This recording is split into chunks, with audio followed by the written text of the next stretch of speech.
یہ جو میں آپ کو خبر دے رہا ہوں یہ صرف خبر نہیں ہے دوستو، یہ ایک نئے دور کا آغاز ہے۔ آج کے بعد کی دنیا بدل جائے گی۔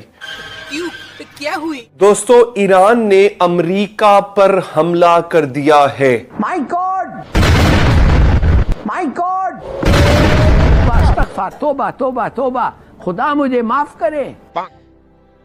جب صورتحال یہ ہے، ایسے میں آپ کو پاکستان کے حالات پہ بھی تھوڑی سی نظر دوڑانی ہے، کیونکہ اسرائیل ایران کشیدگی کے اثرات کی وجہ سے ملک میں پیٹرولیم قیمتیں بڑھنے کا خدشہ بتایا جا رہا ہے، اور دعوے یہ ہیں کہ ہم غزوہ ہند لڑیں گے۔ وہ بے شرموں اور بغیرتوں، تم کو میں سالوں سے کہہ رہا تھا کہ پیٹرول منگا کے رکھو۔ کیا یہی وہ پاکستان ہے جو اللہ کے نام پر وجود میں آیا تھا؟ کہ پیٹرولیم ڈیلرز کا یہ کہنا ہے کہ آئل مارکیٹنگ کمپنیوں نے پیٹرولیم مصنوعات سپلائی محدود کر دی ہے۔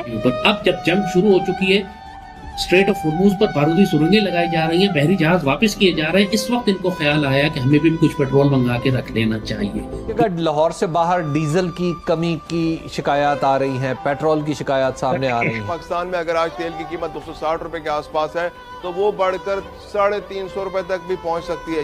کہتے ہیں نا، باتیں کروڑوں کی، دکان پکوڑوں کی، یہ حال ہے میرے پاکستانی۔ میں آپ کو کیا بتاؤں کہ جی ایران نے یہ بھی تباہ کر دیا، وہ تباہ کر دیا، ہم خود تباہ ہوئے پڑے۔ لیکن میں ان سے پوچھنا چاہتی ہوں کہ کیا انہوں نے کبھی یہ جاننے کی کوشش کی ہے کہ بھوک کی تڑپ اور قطاروں میں کھڑے ہو کر ہاتھ پھیلانے کی جو ذلت ہے، خواری ہے، وہ کیا ہوتی؟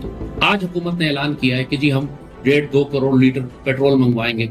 وہ بے شرموں اور بغیرتوں، تم کو میں سالوں سے کہہ رہا تھا کہ پیٹرول منگا کے رکھو، ملک میں ذخیرہ کیپیسٹی بڑھاؤ، انویسٹ کرو ملک میں اسٹریٹجک ریزروز اور سٹوریج بنانے کے اوپر۔ اب جب جنگ شروع ہو چکی ہے، اسٹریٹ آف ہرموز پر بارودی سرنگیں لگائی جا رہی ہیں، بحری جہاز واپس کیے جا رہے ہیں، اس وقت ان کو خیال آیا کہ ہمیں بھی کچھ پیٹرول منگا کے رکھ لینا چاہیے۔ یہ لیول ہے ان لوگوں کا جو آپ پر حکمرانی کرتے ہیں، یہ آپ کو کتوں کے آگے بیچ کے ملک سے نکل جائیں گے۔ یہ فیصلہ کرنے والے لوگ ہیں، صاحب اقتدار اور اختیار اور اشرافیہ، جن کے ذمے ملک اور قوم اور امت اور آنے والی نسلوں کی تقدیر آپ نے حوالے کی ہوئی ہے۔ کیونکہ ان کا تو کوئی سٹیک نہیں ہے، ان کے تو سارے سٹیک یورپ میں رکھے ہوئے ہیں، ان کی کوئی انویسٹمنٹ پاکستان میں نہیں ہے سوائے اس کے کہ یہاں پر یہ آتے ہیں حکمرانی کر کے لوٹ مار کرنے کے لیے۔ اب کہہ رہے ہیں کہ ہم ڈھونڈتے ہیں، تلاش کرتے ہیں، کسی ٹینکر کو آرڈر دیا ہے ہم نے کہ لا کے پیٹرول جمع کرو۔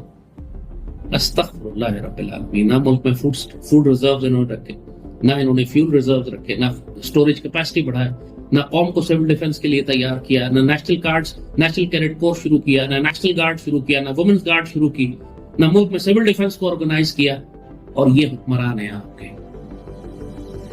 بہرحال اب جو پاکستان کا نصیب اس قوم نے یہی سیاستدان اور یہی جمہوریت پسند کی ہے، تو اس کا عذاب تو پھر تم پر آئے گا ہی۔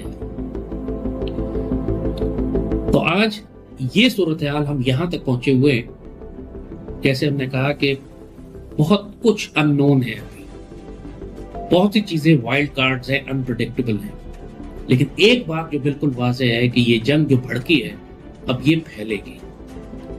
یوکرین سے شروع ہونے والی جنگ جو پورے یورپ کو گھسیٹنے والی ہے اپنی ایک خوفناک ایٹمی اور عالمی جنگ، پھر مڈل ایسٹ میں غزہ سے شروع ہونے والی جنگ جس نے پہلے لبنان کو جلایا، اس کے بعد سیریا کو تباہ کیا، اور عراق سے ہوتا ہوا اب ایران میں داخل ہو چکا ہے، اور یہ جنگ اب خلیج کے ملکوں یعنی آج قطر اور گلف کے ملکوں میں بھی بمباری اور راکٹ اور میزائل آنا شروع ہو گئے۔ یہ آگ اب پھیل کے سعودی عرب تک آنے والی، پاکستان کی سرحدوں تک پہنچ چکی ہے، اور ہمارے مشرق میں بھارت پوری طرح تیار ہے، کسی بھی لمحے دوسرا راؤنڈ شروع ہو جائے گا غزوہ ہند کا۔ امن نہیں ہے، اب ہم کو پیس ٹائم مائنڈ سیٹ سے نکل کر ہم کو وار ایمرجنسی ملک میں لگانے کی ضرورت ہے۔